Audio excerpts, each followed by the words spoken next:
Good morning. मैं हूं Aslam sir और मैं आज आपको पढ़ा रहा हूं कक्षा 11 का भौतिक विज्ञान फिजिक्स। और सर बहुत ही इम्पोर्टेंट सवाल जो है हमने 2 न्यूमेरिकल लिया है, इसको आप देखें। ये कह रहा है कि 27 डिग्री सेंटीग्रेड पर 27 डिग्री सेंटीग्रेड पर ऑक्सीजन के लिए अणुओं का वर्ग माध्य मूल वेग तथा 4 ग्राम गैस की गतिज ऊर्जा भी ज्ञात कीजिए। उसी गैस का, ऑक्सीजन का ही।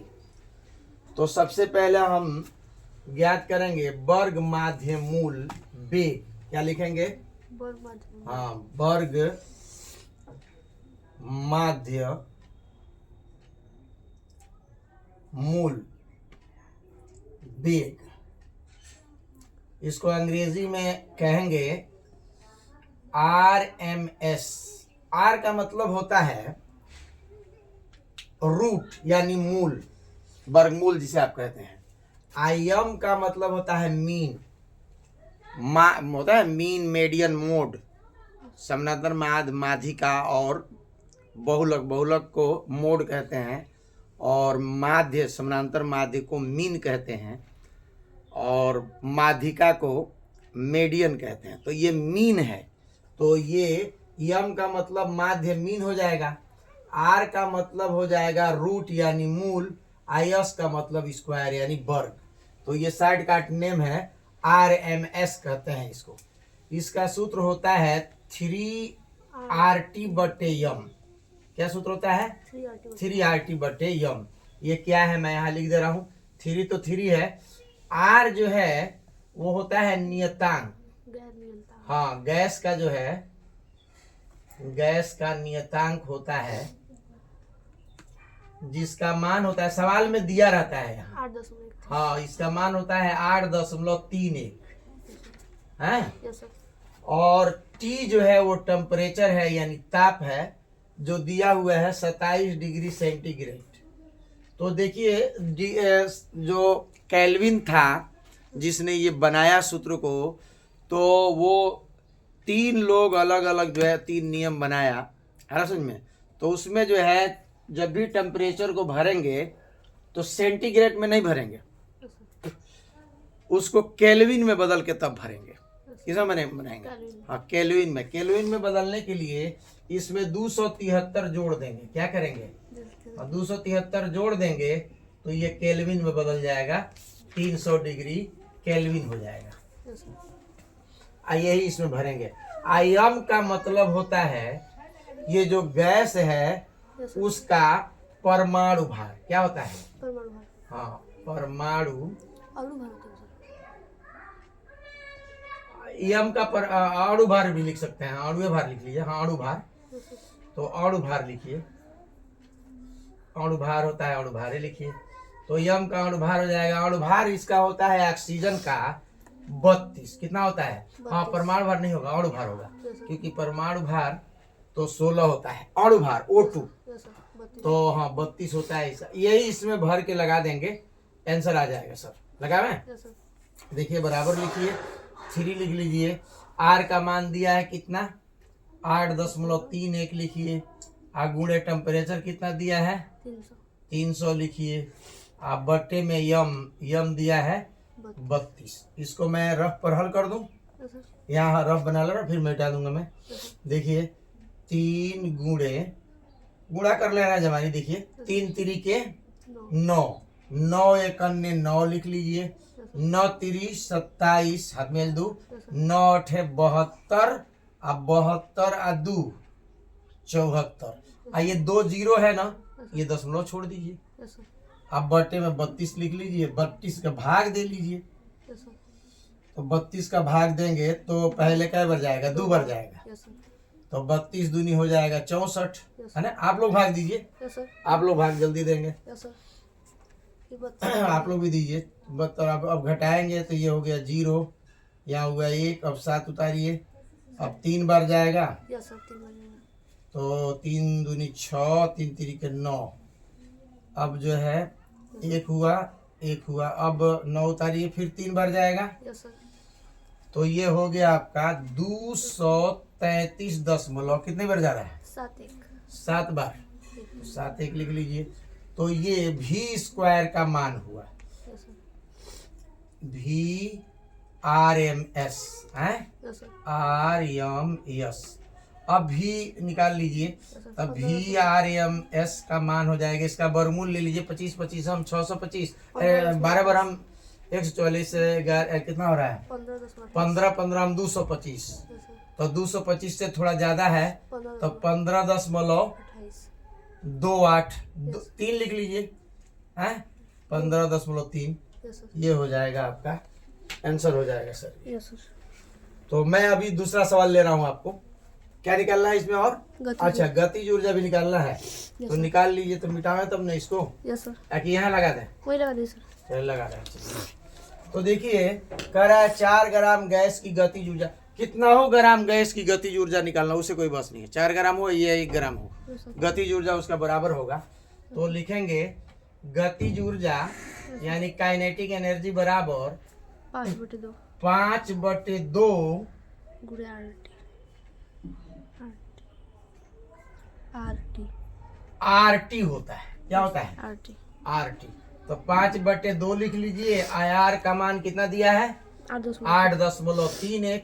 गुणे T कितना दिया है? 300 300। यस सर 300 ले लीजिए। 2 से काट दीजिए इसको, इसी को काट दीजिए। 2 से काटिए इसको तो हो जाएगा आपका 2 चौको 8, 2 एकन्ने 2 है, यस सर 2 पचे 10 हो गया। यस सर गुणे 5 तिहाई 15। ये दशमलव छोड़ दिए, 2 जीरो छोड़ दिए। यस सर अब 15 का गुणा कर लीजिए। 15 पचे 75 है। यस सर अब 15 एकन्ने 15 और 7 22। यस सर अब 15 चौको 60 और 2 62।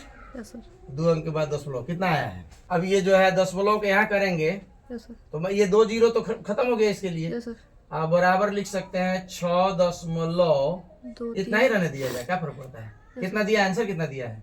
6.23 गुणे 10 पे 3 घात ऐसे दिया 10 पर 3 घात दिया है। है यस सर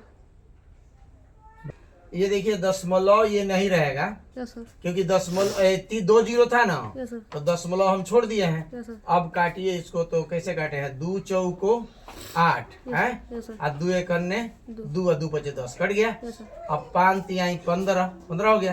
15 के इसमें गुणा किए तो 1 अंक के बाद दशमलव लगा लीजिए। यस सर तो 6.25 गुणे 10 पर 3 घात, या इसको आप निकटतम मान लिखें तो 6.3 गुणे 10 पर 3 घात आ जाएगा। कितना आया है आंसर? यस सर इसका मात्रक बताइए। ये आपका आंसर हो जाएगा। ये इतना लिखिए चाहे इतना लिखिए, यस सर ये कई तरह के आंसर हो सकते हैं। देखिए 6.23, चलिए वही कर दे रहे हैं। 6.23 आपके आंसर मिल जाएगा। इतना लिखना है। यस सर ये भी सही है, ये भी सही है। दोनों आप उतार लीजिए। अब मैं दूसरा सवाल ले रहा हूं। देखिए दूसरा सवाल जो है वो कह रहा है कि एक बर्तन में गैस भरा है जिसका ताप जो है 127 डिग्री सेंटीग्रेड है और दाब जो है वो इतना है। बर्तन में 1 घन सेंटीमीटर आयतन में अणुओं की संख्या ज्ञात कीजिए। ऐसे तो किसी भी गैस में 1 ग्राम में अणुओं की संख्या मालूम है, लेकिन ये 1 घन सेंटीमीटर में अणुओं की संख्या पूछ रहा है। 1 ग्राम में अणुओं की संख्या तो अवोगाद्रो की संख्या होता है, लेकिन ये 1 घन सेंटीमीटर पूछ रहा है। सबसे पहले लगाने का तरीका ये है इस सवाल में कि पहले जो ये दिया है इसको आप लिख लें। जैसे ये दिया है 127 डिग्री सेंटीग्रेड, ये टेम्परेचर होता है। T बराबर होगा 127 डिग्री सेंटीग्रेड। इसको बदलना है हमको, इसमें 273 जोड़ के 400 केल्विन में बदल लेंगे और ये 400 केल्विन, 400 डिग्री केल्विन हो जाएगा सर। और ये दिया है दाब को P कहते हैं, प्रेशर। ये दिया है 2.78 गुणे 10 पर ऋण 3 घात यस सर न्यूटन प्रति मीटर। न्यूटन प्रति मीटर में दिया है ये। यस सर और ये देखिए दिया है 1 घन सेंटीमीटर। तो इसको कहेंगे आयतन यानी वॉल्यूम यानी वी। हाँ, तो 1 घन सेंटीमीटर, इसको बदलेंगे तो ये हो जाएगा 1 × 10⁻⁶ मीटर। 1 मीटर में 100 सेंटीमीटर होता है ना, घन मीटर। है ना।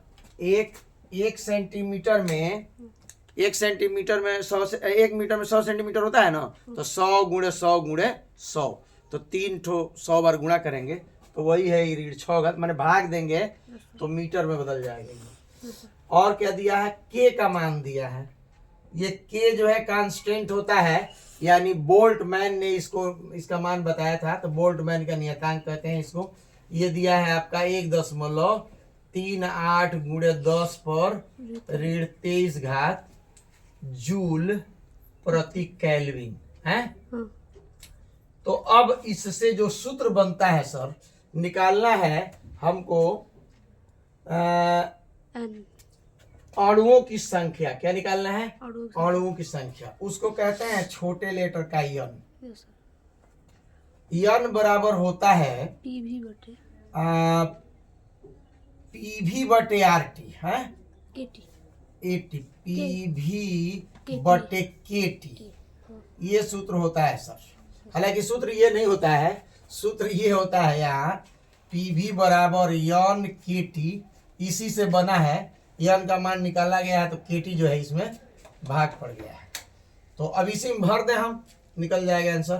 पी देखिए कितना है, 2.78 × 10⁻³ आप भी कितना दिया है, भी दिया है 1 × 10⁻⁶ हो गया। Yes sir. के देखिए कितना दिया है, 1.38 यस है, सर। और गुणे 10 पर ऋण 23 घट हाँ ऋण 23 घात। अब चलिए सर, गुणे 400। गुणे टी कितना दिया है, 400। 400। बड़ा आसान है इसको हल करना, यस सर। मैं आपको जब नहीं बता दे रहा हूँ। पहले ये दशमलव छोड़ दीजिए, यस सर। तो ऊपर हो जाएगा 278, नीचे 138, ठीक हो गया। Yes sir. गुणे ये घात जो है देख रहे हैं, यस सर। ये 2 जीरो के लिए ये घात कम कर दीजिए। कितना कम कर दें, 2 घात कम कर दीजिए इसमें, यस सर। तो ये हो जाएगा आपका -21 घात। Yes sir. आइए दोनों जोड़ दीजिए, एक छोड़ दीजिए, इन दोनों को जोड़ दीजिए, 10 पर क्या घात हो जाएगा, -9 घात। Yes sir. अब ये जाके इसमें से घट जाएगा, इससे इसमें भाग दे दीजिए। Yes sir. ये 4 बचा हुआ है, तो 4 भी यहाँ आप ले लें, यस सर। तो इससे ये 2 बार में काट दीजिए। Yes sir. आज 2 से ये काट दीजिए आप 2 बार में, यस सर। कितना बचा, नीचे 2 बचा, तो आप नीचे लिखिए 2 है, यस सर। और ये घात ले जाके इसमें से घटा दीजिए। ये 2 बार में कटा था देख रहे हैं, यस सर। इससे ये 2 बार में कटेगा, 2 से ये 4 कट गया, 2 बार में नीचे 2 बचा। Yes sir. देखिए ये जो है इससे 2 बार में कटा, यस सर। और 2 से ये कै बार में कटा, 2 बार, 2 बार में। तो वो 2 में रखा हूँ। अब ये ले चलिए इसमें से घटाइए, तो 10 पर क्या घात बचेगा, 21 में से 9 चला गया, यस सर। कितना बचेगा, 11। है 12 बचेगा। यस कितना सर। बचेगा, 12। 12। अब आपको 2 से काटना है, तो इसमें से एक ठो 10 ले लीजिए अलग, एक ठो 10 पर आप 11 घात कर दीजिए। Yes sir. आप बटे में 2 करिए, यस सर। तो ये सब किताब में थोड़ा लगाया होगा, यस सर। ये मैं बता रहा हूँ आपको। 2 से ये काट दीजिए कै बार में, 5 बार में। 5 बार में। अब देखिए आंसर, यस सर। आप लोग घबरा जाते हैं, घबराइए मत, लगाने दीजिए, काट कूट करने दीजिए, यस। है ना, सीधे आंसर थोड़ा ना होता है। Joule calorie. तो ये हो जाएगा आपका ये इसके 5। अणुओं की संख्या कोई मात्रक होता नहीं है, यस सर। तो 5 लिख के 11 वो 0 लिखेंगे, इससे बेटर है 5 × 10 पर 11 घात। ये डायरेक्ट आंसर इतना आ गया सर। Yes sir. इसको आप देख लीजिए, और फिर मैं अगला वीडियो आपको डालूंगा। सर सब्सक्राइब करके नहीं देख रहे हैं आप लोग, ऐसे ही जो है देख ले रहा है, इतना मेहनत करके भेजा जा रहा है और मेरा सब्सक्राइबर नहीं बढ़ रहे हैं। 6 महीना हो गया, अभी तक जो है 1500 सब्सक्राइबर नहीं हुए, तो थोड़ा सा बढ़ाइए आप लोग, यस सर। और हाँ सब्सक्राइब करके देखिए और दूसरे के पास शेयर करिए और पढ़ना शुरू कीजिए। एग्ज़ाम जो है 2 महीना आपका रह गया है, तो आप लोग पढ़िए। मैं हूँ असलम सर।